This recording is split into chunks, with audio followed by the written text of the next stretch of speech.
ನಮಸ್ತೆ ಎಲ್ಲರಿಗೂ ದಿನಮಣಿ ಕಿಚನಿಗೆ ಸ್ವಾಗತ. ಇವತ್ತು ನಾನು ಲೆಮನ್ ರೈಸನ್ನು ಮಾಡ್ತಾಯಿದ್ದೇನೆ. ಅದಕ್ಕಾಗಿ ಬಾಣಲೆಯಲ್ಲಿ ಸ್ವಲ್ಪ ಎಣ್ಣೆಯನ್ನು ಬಿಸಿಗಿಟ್ಟು ಅದರಲ್ಲಿ ಸ್ವಲ್ಪ ಸಾಸಿವೆ ಜೀರಿಗೆ ಹಾಗೂ ಕಡಲೆಬೇಳೆಯನ್ನು ಹಾಕಿದ್ದೇನೆ. ಈಗ ಕಡಲೆಬೇಳೆ ಸ್ವಲ್ಪ ಬಿಸಿಯಾದಂಥ ಸಂದರ್ಭದಲ್ಲಿ ಒಂದು 5-6 ಸಣ್ಣಗೆ ಹೆಚ್ಚಿದಂತಹ ಹಸಿಮೆಣಸಿನಕಾಯಿನಲ್ಲಿ ಸೇರಿಸ್ತಾ ಇದ್ದೇನೆ. ಈ ಹಸಿಮೆಣಸಿನಕಾಯಿ ಸ್ವಲ್ಪ ಬಿಸಿಯಾಗುವಾಗ ಇದರಲ್ಲಿ ಸ್ವಲ್ಪ ಕರಿಬೇವನ್ನು ಸೇರಿಸ್ಕೊಳ್ಳೋ. ನಂತರ ಈಗ ನೋಡಿ ಕಡಲೆಬೇಳೆ ಸ್ವಲ್ಪ ಕೆಂಪಗಾಗಿದೆ.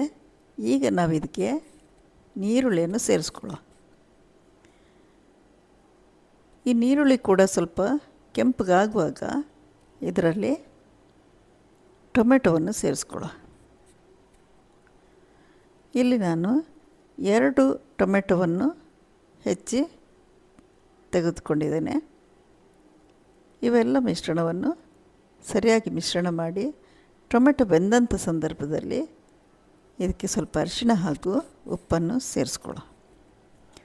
ಉಪ್ಪನ್ನು ನಿಮ್ಮ ಸ್ವಾದಾನುಸಾರವೇ ಬಳಸ್ಕೊಳ್ಳಿ.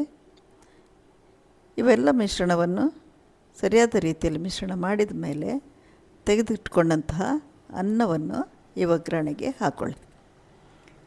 ಎಲ್ಲಿಯೂ ಗಂಟಿರಲಾರ್ದಂತೆ ಕೈಯಲ್ಲಿ ಬಿಡಿ ಬಿಡಿಯಾಗಿ ಅನ್ನವನ್ನು ಮಾಡಿಕೊಂಡ್ರೆ ಉತ್ತಮ. ನಂತರ ಇವೆಲ್ಲವನ್ನು ಸರಿಯಾದ ರೀತಿಯಲ್ಲಿ ಮಿಶ್ರಣ ಮಾಡಿಕೊಳ್ಳಿ. ಈಗ ಒಂದು ಸಣ್ಣ ಬಟ್ಟಲಿನಷ್ಟು ಪುಟಾಣಿಯನ್ನು ನಾನಿಲ್ಲಿ ತೆಗೆದುಕೊಂಡಿದ್ದೇನೆ. ಇದನ್ನು ಮಿಕ್ಸಿ ಮಾಡಿ ಆ ಪೌಡ್ರನ್ನು ಇದರಲ್ಲಿ ಹಾಕ್ಕೊಳ್ತೇನೆ. ಹಾಗೆಯೇ ಒಂದು ದೊಡ್ಡ ಗಾತ್ರದ ಲಿಂಬೆಹುಳಿ ರಸವನ್ನು ಇಲ್ಲಿ ತೆಗೆದಿಟ್ಕೊಂಡಿದ್ದೇನೆ. ಅದನ್ನು ಕೂಡ ಇಲ್ಲಿ ಸೇರಿಸ್ತಾ ಇದ್ದೇನೆ.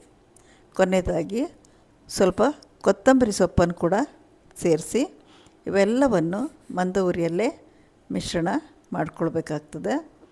ನಂತರ ಗ್ಯಾಸನ್ನು ಆಫ್ ಮಾಡಿ ಈಗ ನಿಮಗಿಷ್ಟವಾದ ಲೆಮನ್ ರೈಸ್ ರೆಡಿಯಾಗಿದೆ.